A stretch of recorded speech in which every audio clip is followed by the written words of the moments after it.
નમસ્કાર વિદ્યાર્થી મિત્રો, B semester 3 subject PCE professional communication and ethics unit 6 વિદ્યાર્થી મિત્રો યુનિટ 6 છે એ નવો એડ થયો છે. એથિક્સ જે ટોપિક છે એ આમાં એડ થયું છે. તો એનો એક ખૂબ જ મહત્વનો પ્રશ્ન છે કે ઇમ્પોર્ટન્સ ઓફ સીએસઆર. સીએસઆર એટલે કે કોર્પોરેટ સોશિયલ રિસ્પોન્સિબિલિટી. ટૂંકમાં આપણે સમજીએ તો જે કોઈ પણ કંપનીઓ છે એ કેટલીક સોશિયલ એક્ટિવિટીઝ કરતી હોય છે, બરાબર છે. શાળાઓની અંદર વિદ્યાર્થીઓને નોટબુકો આપે છે, યુનિફોર્મ આપે, આવી બધી જે એક્ટિવિટી કરે એને સીએસઆર એક્ટિવિટી કહેવાય. કોઈ પણ ગામની અંદર વૃક્ષારોપણ કરાવે અથવા તો ગામડામાં કંઈ પણ સામાજિક પ્રવૃત્તિ કરે તો એને સીએસઆર કહેવાય. તો સીએસઆર છે એ કંપનીનો એક અતિશય મહત્વનો એક પોઈન્ટ છે, એક મહત્વની બાબત છે જે એમને કરવી પડતી હોય છે. તો એ સીએસઆર શું છે, એનું મહત્વ શું છે? Explain CSR with example. Example સાથે આપણે એને સમજાવવાનું. How CSR enhance modern business reputation and sustainability. કે મોડર્ન બિઝનેસની અંદર છે ને એની રેપ્યુટેશન કઈ રીતે જાળવી શકે છે અને સસ્ટેનેબિલિટી એટલે કે બિઝનેસને કઈ રીતે લાંબો સમય સુધી ચલાવી શકાય એ એમાં બતાવવામાં આવે છે. તો આપણે એના પોઈન્ટ સમજીએ. શરૂઆત આપણે ઇન્ટ્રોડક્શન થી કરીએ. The corporate social responsibility refers to the ethical and moral responsibility of a business. હવે એ છે ને એ કેવા બિઝનેસની પસંદગી એટલે કેવો બિઝનેસ હોય એમાં ethical and moral responsibility A CSR છે એની ખૂબ જ નૈતિક એક જવાબદારી છે બિઝનેસની ટુવર્ડ સોસાયટી. સોસાયટી માટે, એન્વાયરમેન્ટ આપણે પર્યાવરણ, એમ્પ્લોઈઝ કર્મચારીઓ એન્ડ કસ્ટમર્સ અને કસ્ટમરની પણ એક એવી જવાબદારી હોય છે. While earning. કંપની છે કે કોઈ બિઝનેસ છે એ માત્ર નફો કરવા માટે કે ફાયદા માટે નથી હોતા. એની જવાબદારી હોય છે ભાઈ સમાજ માટે, એની જવાબદારી છે પર્યાવરણ માટે, કર્મચારીઓ માટે અને એમના ગ્રાહકો માટે. તો CSR plays a vital role in sustainable and responsible business practice. CSR છે ને એ બિઝનેસ માટે ખૂબ જ મહત્વનો ભાગ ભજવે છે કે જેમાં એ સસ્ટેન કરી શકે, ટકી શકે એન્ડ રેસ્પોન્સિબલ બિઝનેસ, એક જવાબદાર બિઝનેસ ચલાવવા માટે. તો હવે આપણે એનું ઇમ્પોર્ટન્સ સમજીએ કે ઇમ્પોર્ટન્સ ઓફ સીએસઆર શું છે. તો પહેલો પોઈન્ટ છે કે એન્હાન્સ કંપની રેપ્યુટેશન. જો સીએસઆર એક્ટિવિટી કરવામાં આવે તો કંપનીની રેપ્યુટેશન વધી જાય છે. CSR activities help to build a positive image. CSR activities છે ને જે પ્રવૃત્તિઓ છે એનાથી શું થાય કે ભાઈ એક પોઝિટિવ ઇમેજ ઊભી થાય છે and goodwill of the company, અને કંપનીની ગુડવિલ ઊભી થાય છે. બીજો પોઈન્ટ છે પ્રમોટ્સ સસ્ટેનેબલ ડેવલપમેન્ટ. સસ્ટેનેબલ ડેવલપમેન્ટ જે છે એ વિકાસ જે છે એને પ્રમોટ કરે છે. CSR encourages businesses to use natural resources. હવે CSR છે ને એ શેના માટે પ્રોત્સાહિત કરે છે કે ભાઈ નેચરલ રિસોર્સિસનો વધુ પડતો ઉપયોગ કરો, પણ કેવી રીતે? રિસ્પોન્સિબિલી, એનો જવાબદારીથી ઉપયોગ કરો.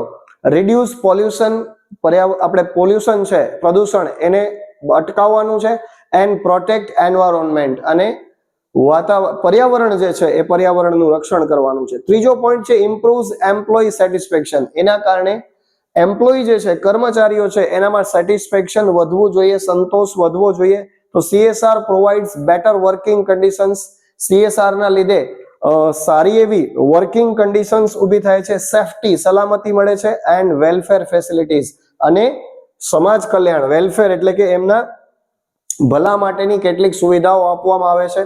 ચોથો પોઈન્ટ છે builds customer trust and loyalty. એના કારણે કસ્ટમરની અંદર ગ્રાહકોને એક વિશ્વાસ આવે છે અને લોયલ્ટી એટલે વફાદારી એ બનાવે છે.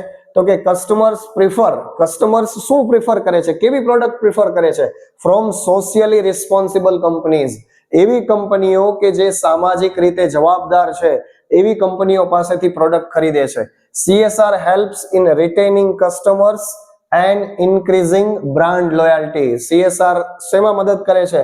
રિટેનિંગ કસ્ટમર્સ, એમને ઘણા બધા કસ્ટમર્સ મળે, એન્ડ ઇન્ક્રીઝિંગ બ્રાન્ડ લોયલ્ટી, અને બ્રાન્ડ જે છે એની વફાદારી વધે એવું એ ઈચ્છે છે.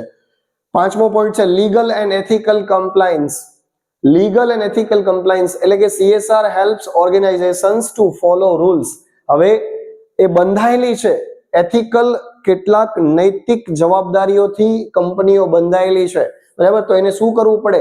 એવી ઓર્ગેનાઇઝેશન્સ છે, એવી કંપનીઓ છે, એને રૂલ્સ ફોલો કરવા પડે, લોઝ ફોલો કરવા પડે, એથિકલ સ્ટાન્ડર્ડ્સ એને મેન્ટેન કરવા પડે, જાળવવા પડે.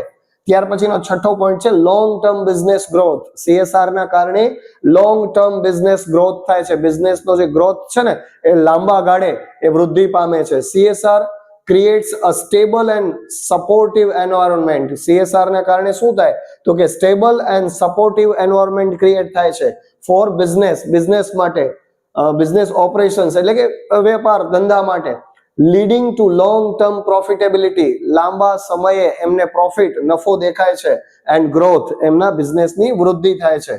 આટલા પોઈન્ટ્સ છે એ આ ક્વેશ્ચનની અંદર આપણે સમાવેશ કરી શકીએ. લાસ્ટમાં આપણે કન્ક્લુઝન આ રીતે કરીએ કે thus CSR is essential in modern business. તેથી CSR છે, બરાબર છે, CSR કોર્પોરેટ સોશિયલ રિસ્પોન્સિબિલિટી છે, એક મહત્વનો, એસેન્શિયલ એટલે ખૂબ જ મૂળભૂત પાયાનો ઇન મોડર્ન બિઝનેસ ની અંદર છે. એઝ ઇટ બેલેન્સ, એઝ એટલે કારણ કે, because it બેલેન્સીસ economic goals with social and environmental responsibility. Economic goal તો એમના સંતોષાય છે, આર્થિક ધ્યેય તો સિદ્ધ થાય છે, એની સાથે સાથે સામાજિક અને વાતાવરણની આપણે પર્યાવરણની જે કેટલીક જવાબદારીઓ છે એ જવાબદારીઓને પણ એ જાળવી શકે છે, બેલેન્સ કરે છે. It creates sustainable, ethical and socially responsible business. CSR ના કારણે જે બિઝનેસ છે ને એ કેવો છે? ટકાઉ, લાંબા સમય સુધી ચાલે, એથિકલ, નૈતિક એન્ડ સોશિયલી રિસ્પોન્સિબલ, સામાજિક રીતે જવાબદારી વાળો બિઝનેસ કરી શકે છે કોઈ પણ કંપની કે કોઈ પણ ઓર્ગેનાઇઝેશન. તો વિદ્યાર્થી મિત્રો, આ CSR ને લગતો ખૂબ જ મહત્વનો ક્વેશ્ચન, એના આન્સર્સ ની અંદર બધું જ આવી જાય છે. હવે તમને CSR રિલેટેડ કોઈ પણ ક્વેશ્ચન પૂછાય તો એની અંદર આપણે આ આન્સર લખી દેવાનો છે. આમાં બધું જ આવી ગયું છે. કોઈ પણ રીતે CSR નો ક્વેશ્ચન પૂછાય, 3 માર્કમાં પૂછાય તો આમાંથી મુદ્દાઓ કેટલાક ઓછા કરી દેવાના, ઇન્ટ્રોડક્શન કન્ક્લુઝન તો લખવાનું જ. ગમે એ રીતે પૂછાય, 3 માર્ક, 4 માર્ક કે 7 માર્કમાં પૂછાય, આપણે આમાંથી જ બધી વસ્તુઓ લેવાની છે. આના માટે બીજું હવે કંઈ કરવાની જરૂર નથી. તો વિદ્યાર્થી મિત્રો, હવે આપણે ચેપ્ટર નંબર 6 થી શરૂઆત કરી છે, કેમ કે બીજા બધા ટોપિક્સ છે એ આપણા જૂના વિડીયોમાં છે. એ ફરીથી હું તમને થંબનેલ એની એડિટ કરી, એના ટોપિક એડિટ કરી, વ્યવસ્થિત કરી અને ગ્રુપની અંદર મોકલી દઈશ. પણ વિદ્યાર્થી મિત્રો, આ નવો ટોપિક છે, આને ખાસ પહેલા કરી લેજો. ચેપ્ટર 6 થી આપણે હવે શરૂઆત કરીએ છીએ, બરાબર છે? તો ચેનલ સબસ્ક્રાઇબ કરી દેજો અને બધા વિદ્યાર્થી સુધી શેર કરી દેજો. ધન્યવાદ.